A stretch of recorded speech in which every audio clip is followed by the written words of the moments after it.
Study today with Viplav YouTube channel में आप सभी लोगों का स्वागत है। आज हम डिस्कस करेंगे बायोलॉजी के कुछ इंपॉर्टेंट क्वेश्चन जो कि आपको एग्जाम में बहुत ही हेल्प करेगा। टर्म 1 एग्जाम में ऑब्जेक्टिव क्वेश्चन पूछे जाएंगे और टर्म 2 में सब्जेक्टिव क्वेश्चन पूछे जाएंगे। ये क्वेश्चन आपको दोनों एग्जाम में बहुत ही हेल्प करेगा क्योंकि इसी टाइप के क्वेश्चन एग्जाम में देखने को मिलता है। तो चलिए वीडियो को शुरू करते हैं। अगर आप चैनल में नए हैं तो चैनल को सब्सक्राइब कर लीजिएगा। तो चलिए वीडियो को शुरू करते हैं। नंबर 1 को देखिए, एक अकार्बनिक आयन का नाम बताएं जो रंध्रों के खुलने और बंद होने में सहायता करता है। रंध्रों के खुलने और बंद होने में सहायता करता है। पोटेशियम आयन K+ होता है। उसका क्या नाम है? पोटेशियम आयन K+ होता है। और इसको याद रखना, रंध्रों का खुलना तथा बंद होना नियंत्रण होता है रक्षक कोशिकाओं द्वारा। रंध्रों का खुलना और बंद होना नियंत्रण होता है रक्षक कोशिकाओं द्वारा। इसको भी याद रखना, पोटेशियम आयन K+, पोटेशियम इसका जो एटॉमिक नंबर होता है वो 19 होता है। याद रखिएगा 2881 1 इलेक्ट्रॉन ये दान कर देता है, इसलिए K+ होता है। याद रखिएगा। तो इसको भी याद रखिएगा, ये जो रंध्र होता है पत्ती की सतह पर सूक्ष्म छिद्र के रूप में उपस्थित होते हैं। जो रंध्र होता है पत्ती की सतह पर सूक्ष्म छिद्र के रूप में उपस्थित होते हैं, इसको याद रखिएगा। और इसको भी याद रखिएगा, प्रकाश संश्लेषण के लिए गैसों का अधिकतर आदान प्रदान इन्हीं छिद्रों के द्वारा होता है और इन रंध्रों से पर्याप्त मात्रा में जल की भी क्षति होती है जिसे बाष्पोत्सर्जन कहलाता है। नेक्स्ट क्वेश्चन देखिए, एक ऐसे पौधे के नाम बताएं जिसके पत्तों पर रंध्र रात्रि में खुले रहते हैं और दिन में बंद हो जाते हैं। नागफनी, उसका क्या नाम है? नागफनी। याद रखिएगा। और इसको याद रखिएगा, वे पौधे जो शुष्क स्थानों में उगते हैं मरुद्भिद कहलाते हैं। ये पौधे जिन स्थानों पर उगते हैं वहां पर प्राप्य जल या तो बहुत कम होता है या इस प्रकार का होता है कि पौधे उसे प्रयोग नहीं करते, जैसे नागफनी, यूफोरबिया, एकासिया, ये सब उदाहरण है। याद रखिएगा। नेक्स्ट क्वेश्चन को देखिए, रक्षक कोशिकाएं किस आकृति की होती है? रक्षक कोशिकाएं किस आकृति की होती है? देखिए, रंध्रों का खुलना तथा बंद होना रक्षक कोशिकाओं द्वारा नियंत्रण होता है, इसको याद रखिएगा। रंध्रों का खुलना तथा बंद होना रक्षक कोशिकाओं द्वारा नियंत्रण होता है। और इसको भी याद रखिएगा, जो रक्षक कोशिकाएं होता है रंध्र के खुलने बंद होने में सहायता करता है, अंत परासरण में खुलने में और बाह्य परासरण में बंद होने में सहायता करता है। रंध्र छिद्र दोनों ओर पाई जाती है और सेम बीज आकार की होती है, मतलब रक्षक कोशिकाएं अर्धचंद्राकार या सेम के बीज की तरह होती है, इसको याद रखिएगा। नेक्स्ट क्वेश्चन को देखिए, बाष्पोत्सर्जन की दर मापने के लिए प्रयोग किया जाने वाला उपकरण का नाम बताएं। पोटोमीटर। पोटोमीटर क्या है? बाष्पोत्सर्जन की दर मापने के लिए प्रयोग किया जाने वाला उपकरण का नाम है। रंध्रों का खुलना तथा बंद होना किससे नियंत्रण होता है? रंध्रों का खुलना तथा बंद होना रक्षक कोशिकाओं द्वारा नियंत्रण होता है। और इसको याद रखिएगा, रंध्रों से पर्याप्त मात्रा में जल की जो क्षति होती है उसी को बाष्पोत्सर्जन कहलाता है। और बाष्पोत्सर्जन की दर को मापने के लिए पोटोमीटर का प्रयोग किया जाता है। नेक्स्ट क्वेश्चन की ओर बढ़ते हैं। नंबर 6 को देखिए, रक्षक कोशिकाओं की दीवारों में क्या खास बातें होती है? रक्षक कोशिकाएं, याद रखना, रक्षक कोशिकाएं रंध्र के खुलने व बंद होने में सहायता करता है, इसको याद रखिएगा। रक्षक कोशिकाएं अर्धचंद्राकार या सेम के बीज की तरह होती है, उसका जो आकृति होता है।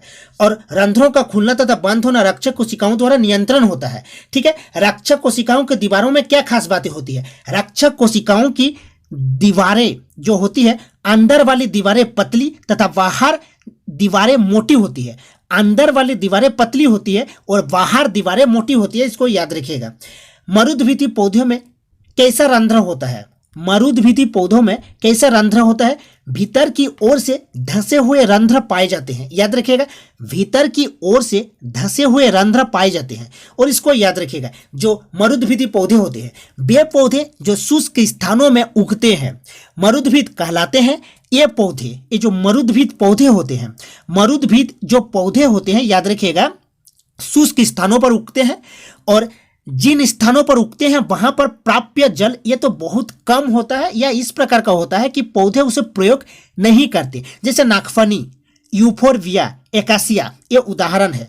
नेक्स्ट क्वेश्चन देखिए, बाष्पोत्सर्जन को परिभाषित कीजिए। बाष्पोत्सर्जन, याद रखिएगा, रंध्रों से पर्याप्त मात्रा में जल की हानि होती है। रंध्रों से पर्याप्त मात्रा में जल की हानि होती है, इसी को बाष्पोत्सर्जन कहलाता है।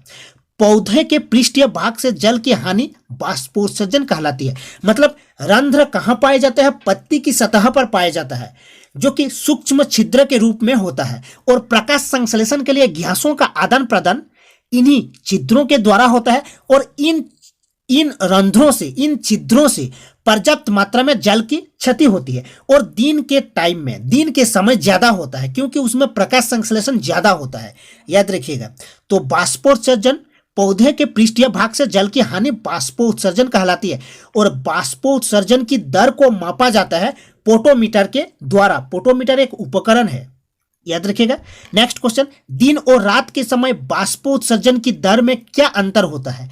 दिन में बाष्पोत्सर्जन की दर रात की तुलना में अधिक होता है, क्योंकि दिन के टाइम प्रकाश संश्लेषण होता है और रंध्रों से पर्याप्त मात्रा में जल की जो क्षति होती है उसी को बाष्पोत्सर्जन कहलाता है। और बाष्पोत्सर्जन दिन के टाइम में जल की हानि ज्यादा होती है बाष्पोत्सर्जन में, याद रखिएगा।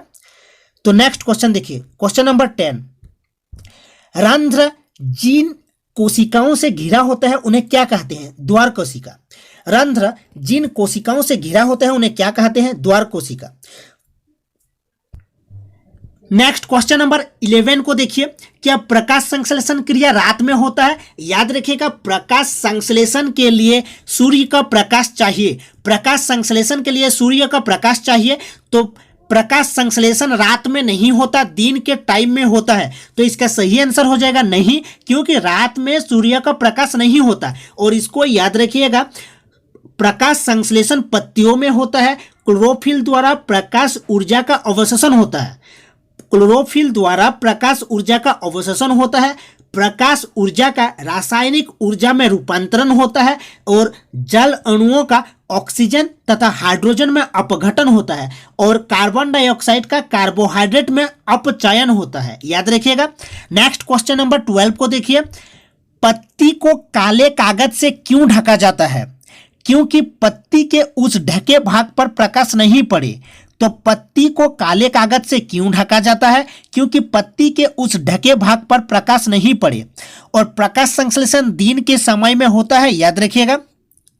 स्टार्च टेस्ट में किस विलयन का प्रयोग किया जाता है? स्टार्च टेस्ट में किस विलयन का प्रयोग किया जाता है? याद रखिएगा, आयोडीन विलयन का। आयोडीन विलयन का स्टार्च मतलब मंड, जिसे मंड कहा जाता है, टेस्ट में आयोडीन विलयन का उपयोग किया जाता है। याद रखिएगा, जो मंड स्टार्च होता है, इसका जो फॉर्मूला है याद रखिएगा, C6H10O5 होल N होता है। इसको याद रखिएगा, मतलब इसको याद रखिएगा कि एक पॉलीसेकेराइड कार्बोहाइड्रेट होता है। जो स्टार्च होता है पॉलीसेकेराइड कार्बोहाइड्रेट होता है, याद रखिएगा। और याद रखिएगा, स्टार्च मंड पौधे में पाया जाता है। नेक्स्ट क्वेश्चन को देखिए, स्टार्च क्या होता है? पॉलीसेकेराइड कार्बोहाइड्रेट होता है।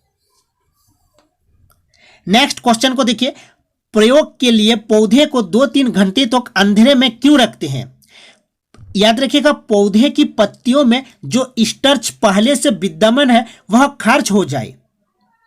याद रखिएगा, पौधे की पत्तियों में जो स्टार्च पहले से विद्यमान है वह खर्च हो जाए, इसीलिए प्रयोग के लिए पौधे को 2-3 घंटे तक अंधेरे में रखा जाता है। और स्टार्च जो मंड होता है उसका जो फॉर्मूला होता है याद रखिएगा, C6H10O5 होल N होता है। और स्टार्च एक पॉलीसेकेराइड कार्बोहाइड्रेट होता है। पॉलीसेकेराइड कार्बोहाइड्रेट, याद रखिएगा। नेक्स्ट क्वेश्चन देखिए, प्रकाश संश्लेषण क्रिया क्यों आवश्यक है? प्रकाश संश्लेषण दिन के समय होता है, क्योंकि प्रकाश संश्लेषण पत्तियों में होता है, उसको प्रकाश सूर्य की आवश्यकता होती है। इसलिए इस क्रिया द्वारा पौधे अपना भोजन बनाते हैं। सभी जीव पौधों पर ही आश्रित होता है। तो प्रकाश संश्लेषण के माध्यम से पौधे अपना भोजन बनाते हैं और पौधे पर सभी जीव डिपेंड होते हैं, आश्रित होते हैं, याद रखिएगा। और याद रखिएगा स्वपोषी बाहर जो स्वपोषी होते हैं वो प्रकाश संश्लेषण के माध्यम से अपना भोजन बनाते हैं और क्लोरोफिल द्वारा प्रकाश ऊर्जा का अवशोषण होता है। नेक्स्ट क्वेश्चन को देखिए, पौधों का रोसई घर किसे कहते हैं? पौधों का रोसई घर किसे कहते हैं? पत्तियों को। पत्तियों में प्रकाश संश्लेषण होता है, याद रखिएगा, और दिन के समय होता है और प्रकाश संश्लेषण के माध्यम से जो स्वपोषी होते हैं अपना भोजन बनाते हैं और सभी जीव स्वपोषी पर आश्रित होते हैं, याद रखिएगा। तो पौधों का रोसई घर किसे कहते हैं? पत्तियों को कहा जाता है। और याद रखिएगा, हरे रंग के बिंदु दिखाई देते हैं पत्तियों में, ठीक है, हरे रंग के बिंदु दिखाई देते हैं पत्तियों में और इसी को कहा जाता है क्लोरोप्लास्ट।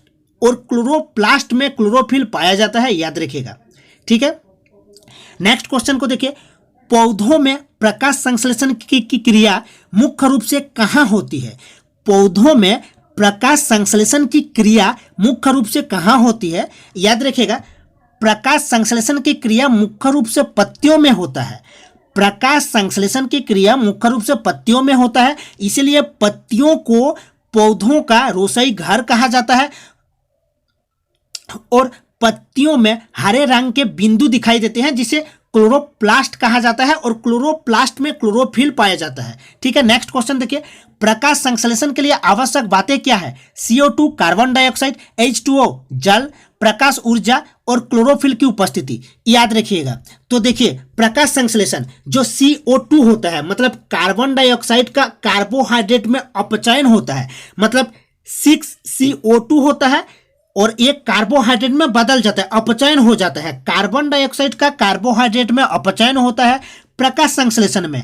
और इसको भी याद रखिएगा, जल अणुओं का ऑक्सीजन तथा हाइड्रोजन में अपघटन होता है। जल अणुओं का ऑक्सीजन तथा हाइड्रोजन में अपघटन होता है। और प्रकाश ऊर्जा, याद रखिएगा, प्रकाश संश्लेषण में क्या होता है? प्रकाश ऊर्जा का रासायनिक ऊर्जा में रूपांतरण होता है और क्लोरोफिल की उपस्थिति में होता है, याद रखिएगा। नेक्स्ट क्वेश्चन नंबर 19 को देखिए, प्रकाश संश्लेषण क्रिया में प्रयोग होने वाले कच्चे पदार्थों के नाम बताएं। कार्बन डाइऑक्साइड और जल, याद रखिएगा, 6CO2 प्लस 12H2O क्या होता है? 6CO2 प्लस 12H2O, ठीक है। क्लोरोफिल और सूर्य के प्रकाश में एक कार्बोहाइड्रेट में बदल जाता है, जो CO2 होता है कार्बोहाइड्रेट में बदलता है। और इसको याद रखिएगा, जो जल अणु होता है वो ऑक्सीजन तथा हाइड्रोजन में अपघटन हो जाता है। नेक्स्ट क्वेश्चन को देखिए, पत्तियों में स्टार्च की उपस्थिति की जांच किस टेस्ट से होती है? Iodine test. पत्तियों में स्टार्च की उपस्थिति की जांच किस टेस्ट से होती है? Iodine test. तो ये थे इंपॉर्टेंट क्वेश्चन जो कि आपको एग्जाम में बहुत ही हेल्प करेगा, क्योंकि इसी टाइप के क्वेश्चन एग्जाम में पूछे जाते हैं। तो मिलते हैं नेक्स्ट वीडियो में।